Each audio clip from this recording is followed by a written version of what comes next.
जय भीम, नमो बुद्धाय साथियों। मैं रमाकांत रंजन आप सभी का मेरे YouTube चैनल भीमयान बौद्ध संसार में स्वागत एवं अभिनंदन। साथियों, आज का वीडियो विनीत विक्रम बौद्ध जी द्वारा रचित महाकाव्य बुद्ध चरित्र चंद्रोदय के मगध पर्व के 22वें सर्ग अछूत कोई नहीं से लिया गया है। साथियों, इस वीडियो में भगवान तथागत बुद्ध ने जात पात, छुआछूत और ऊंच नीच का किस प्रकार से विरोध किया है और किस प्रकार उस समय समाज में एक बड़ी तब्दीली की है, बड़ा बदलाव किया है। साथियों, इसी के बारे में बहुत सुंदर वीडियो है, इसलिए इस वीडियो को अंत तक जरूर सुनिए और इसे लाइक करके, इस पर कमेंट करके अपने साथियों और रिश्तेदारों में शेयर अवश्य कर दीजिए और जो साथी नए हों वो मेरे चैनल को सब्सक्राइब अवश्य करें। तो साथियों, चलो शुरू करते हैं।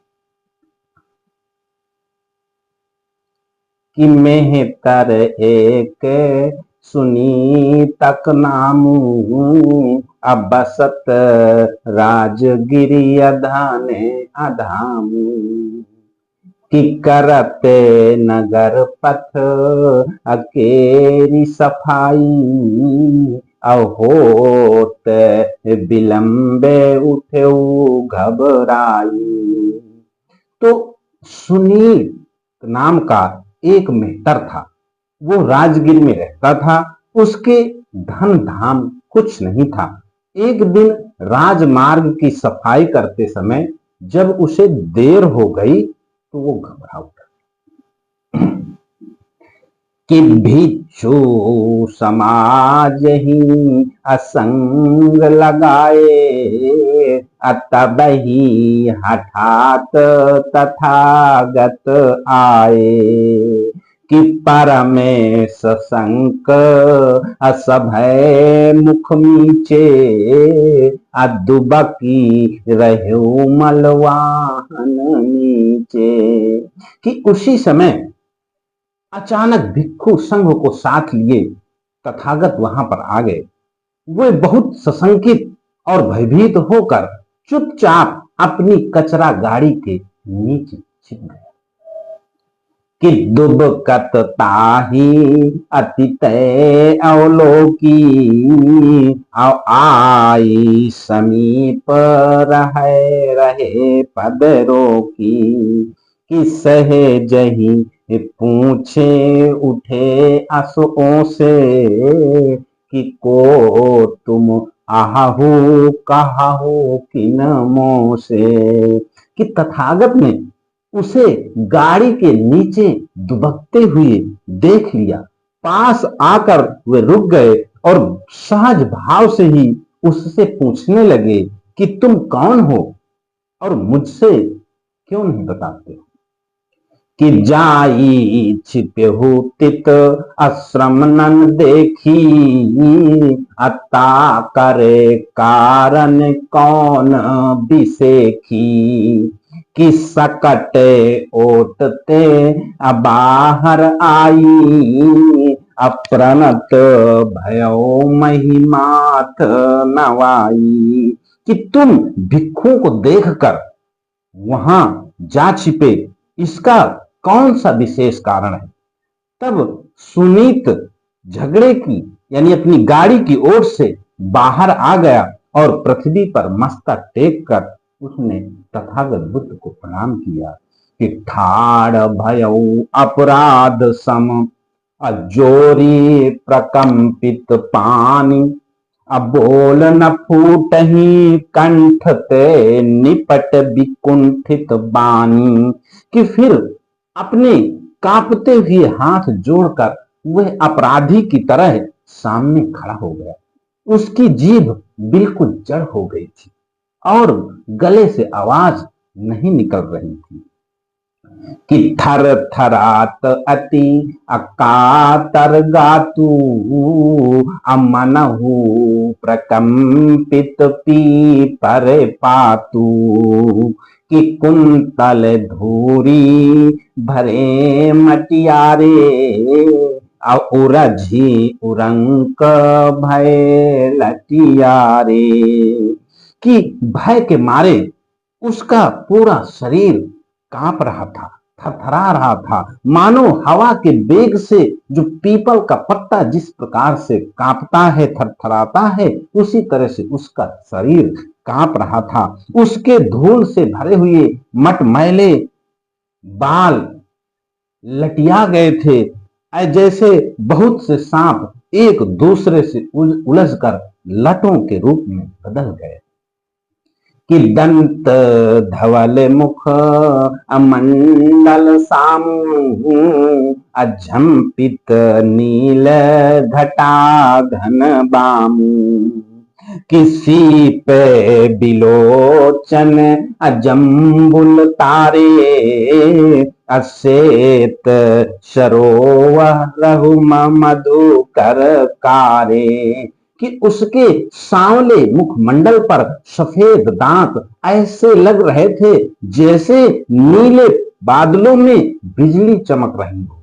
शीत के समान नेत्रों में पके हुए जामुन के समान तारे ऐसे लगते थे जैसे सफेद कमल के फूलों पर काले भंवरे बैठे हों। कि छिन्न भिन्न बहु अच्छी धृत चीरा जहां तहां झांकत सामे शरीरा। कि नाथ सुनीत आहे मम नामू अधा में अछूते अधा में अबामू। उसके कटे फटे वस्त्रों में बहुत से छेद थे, उनमें से यत्र तत्र उसका सांवला शरीर दिखाई देता था। उसने कहा, हे स्वामी, मेरा नाम सुनीत है, मैं नीच अछूत हूं, मेरे घर बार नहीं है और पत्नी भी नहीं है। कि जा नहीं सर्व नगर नर नारी अस आदेश हम ही सरकारी। कि उवे न जो लगी असूचक सूरा अतो लगी काम करही सब पूरा।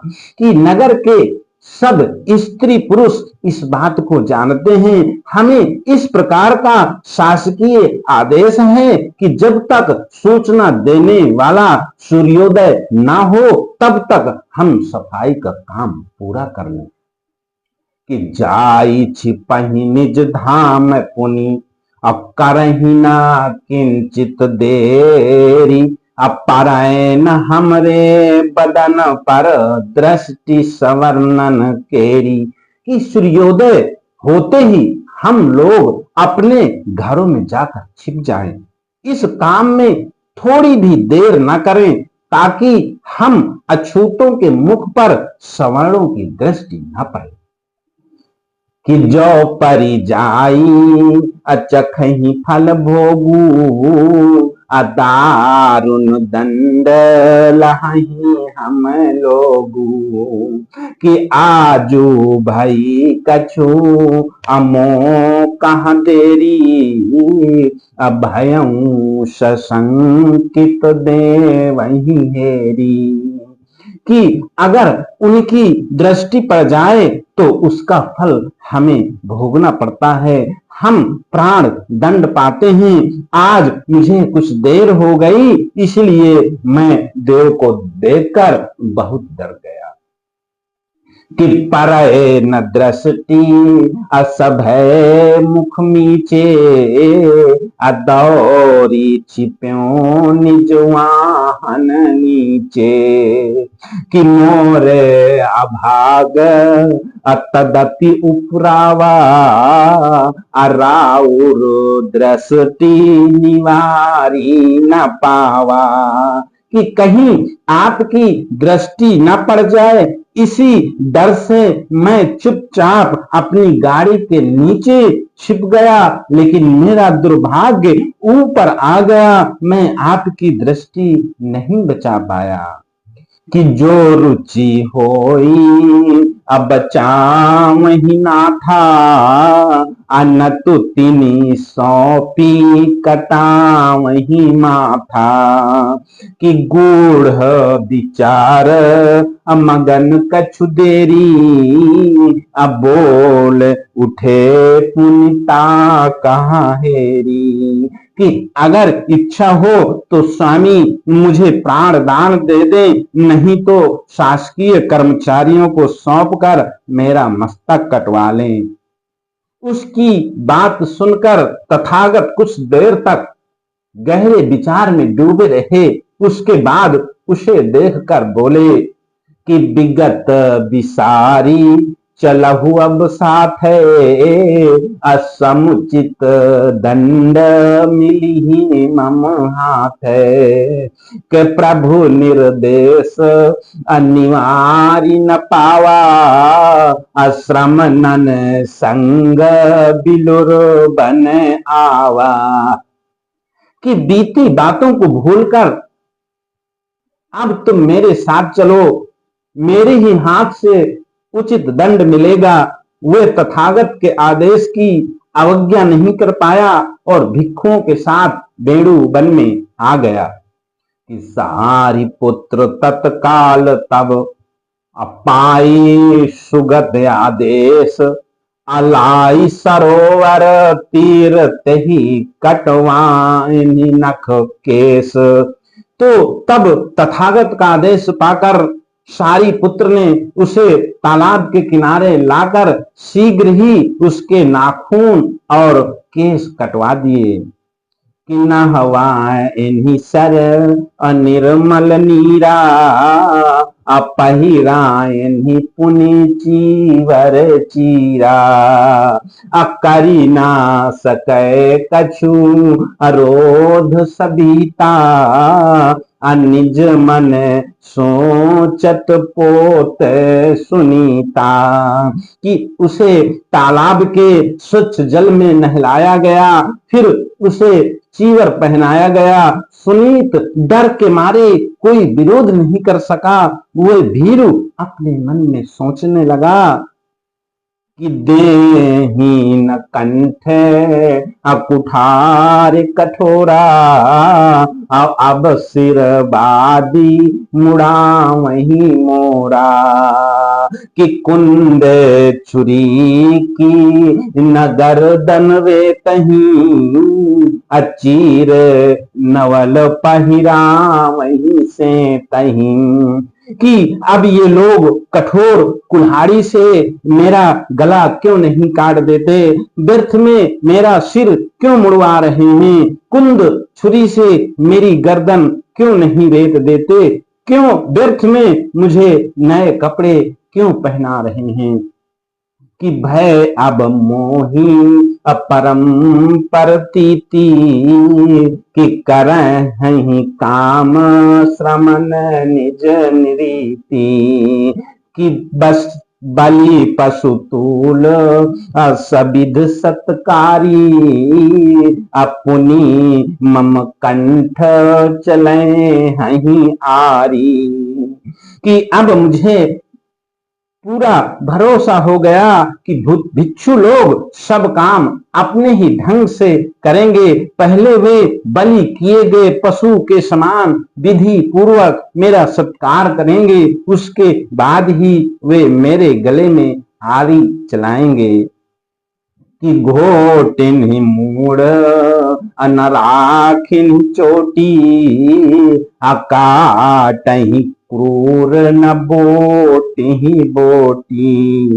किया ते नीक तबिधि सरकारी, अकत रही कंठे मनहु तरकारी। उन्होंने मेरा सिर इस प्रकार मोड़ दिया है कि कहीं चोटी भी नहीं रखी है, कहीं ये निर्दयी मेरी बोटी बोटी काट कर ना मारें, इससे अच्छी तो शासकीय विधि है। वे लोग एक ही प्रहार में गर्दन को इस तरह कतर देते हैं जैसे कोई कोमल साग सब्जी हो।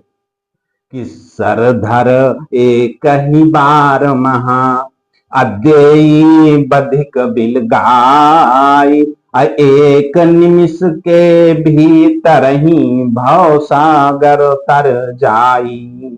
कि वहां पर जल्लाद एक ही बार में सिर और धड़ को एक दूसरे से अलग कर देता है।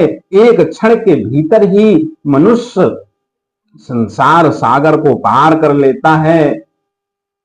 कि तो लगी सारी असुवन चिरुआए, अता कहाँ भिक्षु सभा महलाए।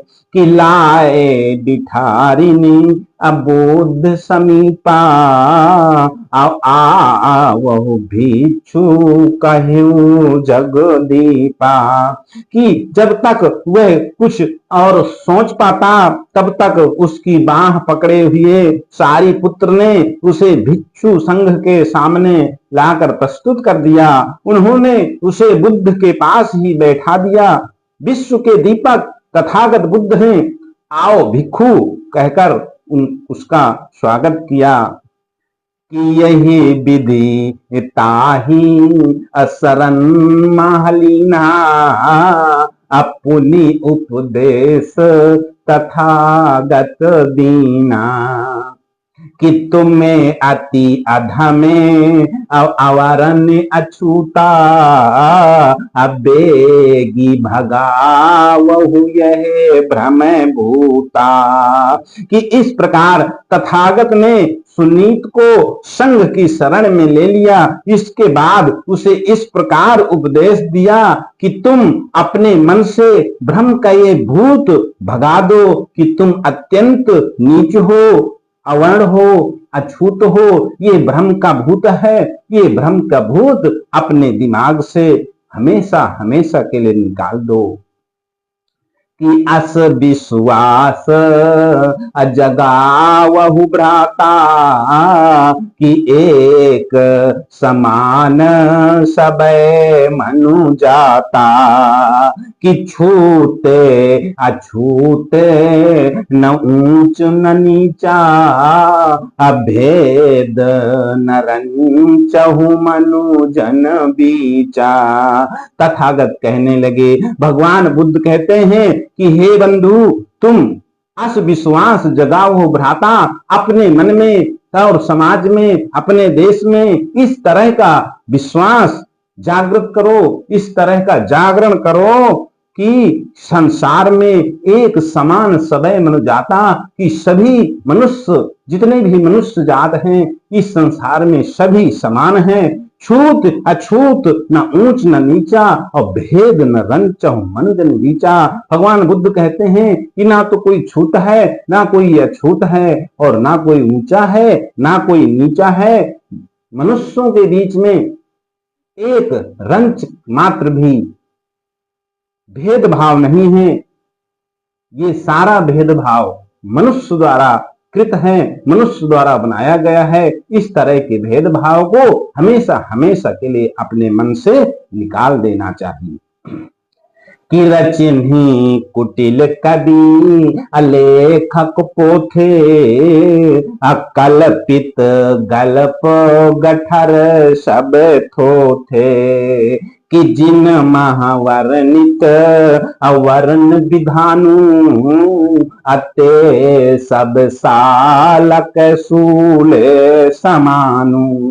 भगवान बुद्ध कहते हैं कि रचन कुटिल कवि लेखक पोथे। जो कुटिल कवि थे, जो निर्दयी कवि थे, जो निर्दयी लेखक थे, जो स्वार्थी थे, उन लोगों ने ये झूठे पोथे रख करके, झूठे शास्त्र बना करके रच दिया है। और इनमें एक भी कल्पित गल्प गठर सब थोथे, ये सब कल्पित कहानियां हैं और ये झूठ के गठरी मात्र हैं। जिन वर्णित वर्ण विधानों, भगवान बुद्ध कहते हैं जिन शास्त्रों में, जिन किताबों में ये जो वर्ण का विधान है, जातियों का विधान है, जिन भी किताबों में, जिन भी शास्त्रों में चीजें वर्णित हैं, ते सब सालक सूल समानु, वो सभी मनुष्य जाति को, देश को, समाज को सूल कांटों के समान चुभने वाले हैं। इसलिए ऐसे ग्रंथों का, ऐसे धर्म शास्त्रों का हमेशा प्रतिरोध करना चाहिए और इनको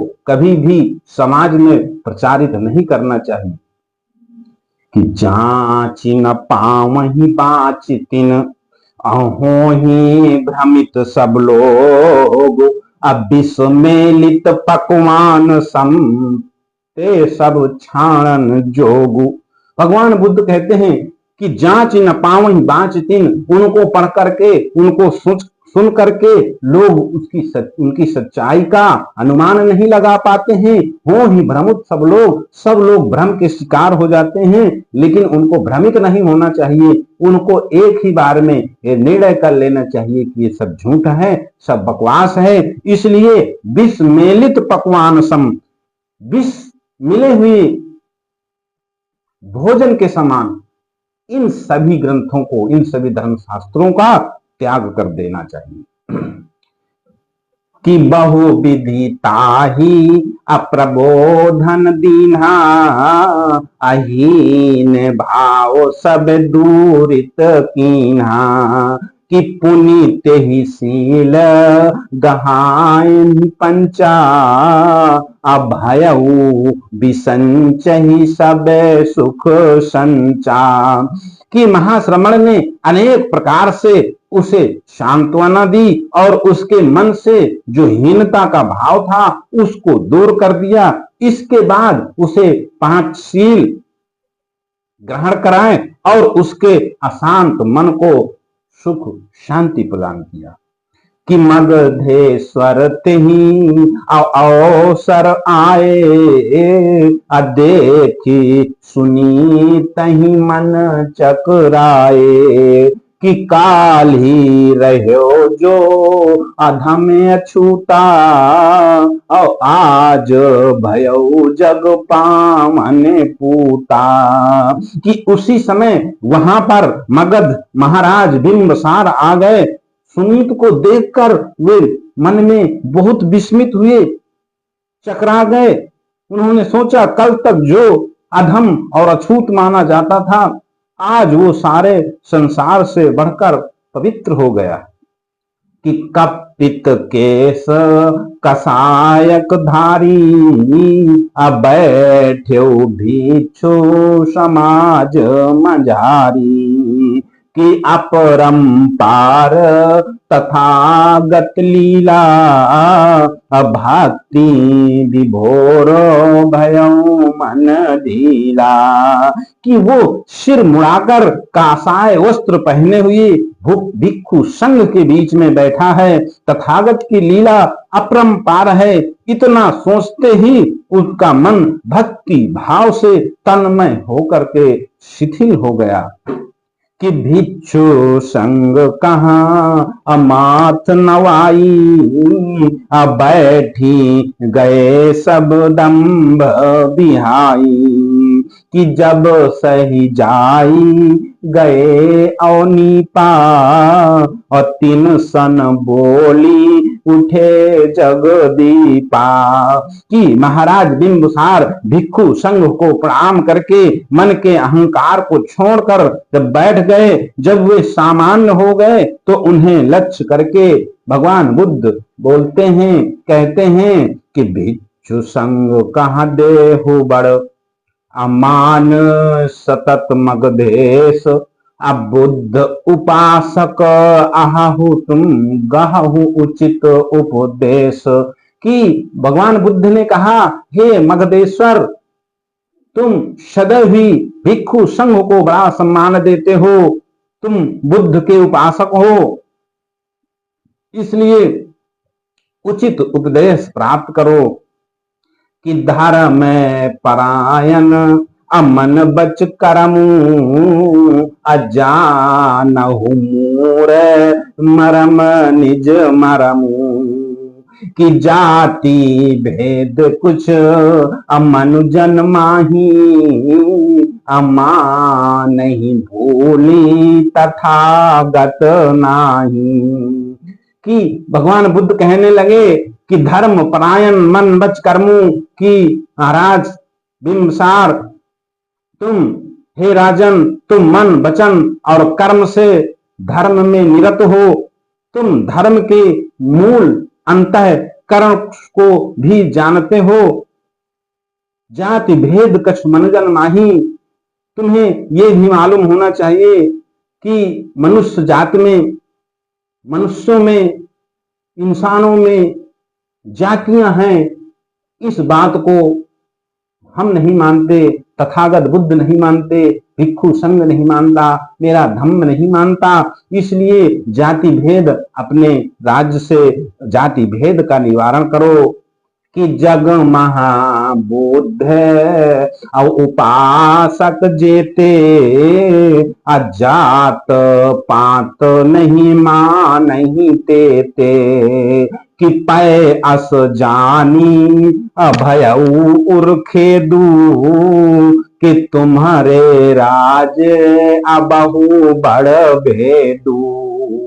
भगवान बुद्ध कहते हैं कि जग मह बुद्ध उपासक जेते, जितने भी इस संसार में बुद्ध को मानने वाले हैं, बौद्ध धर्म के उपासक हैं, वो जात पात नहीं माने देते। वो कोई भी जात पात नहीं मानते, वर्ण व्यवस्था नहीं मानते। पै अस जान भयउ उर्खेदू, लेकिन ऐसा जान करके, ऐसा मुझे पता चलने पर मेरे मन में बहुत खेद है, बहुत दुख है कि तुम्हारे राज्य में अब भी बड़ा भेदभाव है, तुम्हारे राज्य में अब भी जात भेद चल रहा है। कि मोशन प्राज्ञ अप्रवर्जन कहीं, कि अस आदेश अमल महा अहि। कि जे जीव पेरी करही सब सेवा, अति नहीं अछूत कहीं मही देवा।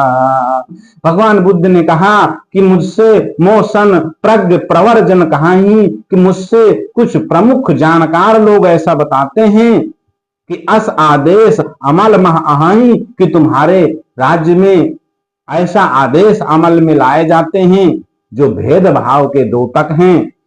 जे जो बेरी करही सब सेवा, जो अपनी जान को निछावर करके, जान पर खेल करके, पूरी तन मन धन से जो समाज की सेवा करते हैं, तिन्हीं अछूत कहीं मही देवा। उन्हें कुछ लोग अछूत कहते हैं। तो ये भेदभाव राज्य में नहीं चलना चाहिए, इसे बंद होना चाहिए। कि ते दिन दूरी रही मुख गोई, अदेख न ले कुली नज कोई। कि दृष्टि परत हठी अहोई अपूता, अपावई दंड प्रचंड अछूता।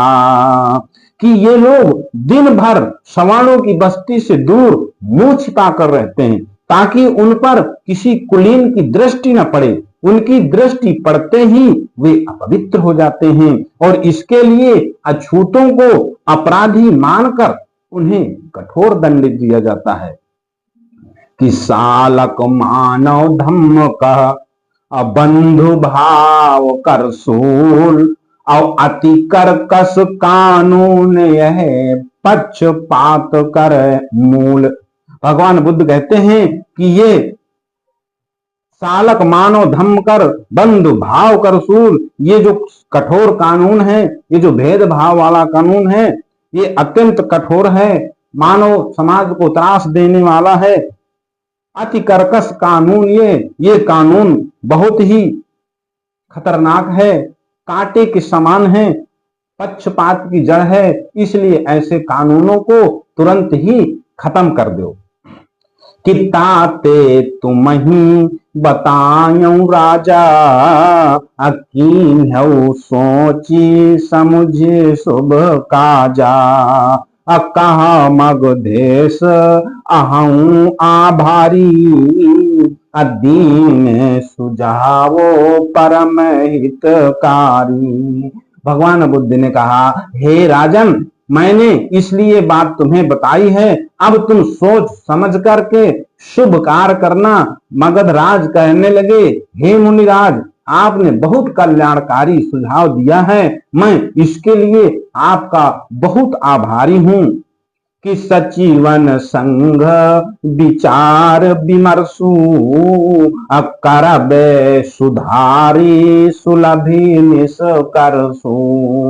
कि करते उपाय न लागी देरी, अपूरी चाह तथागत केरी।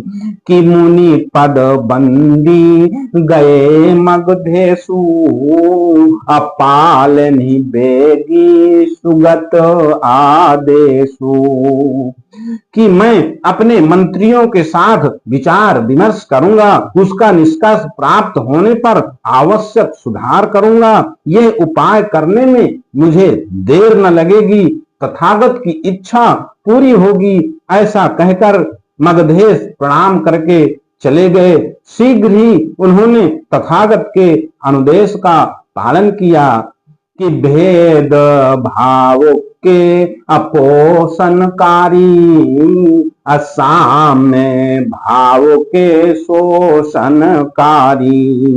पक्षपात विष अपूरित जेते, राज निदेश निवारणी देते।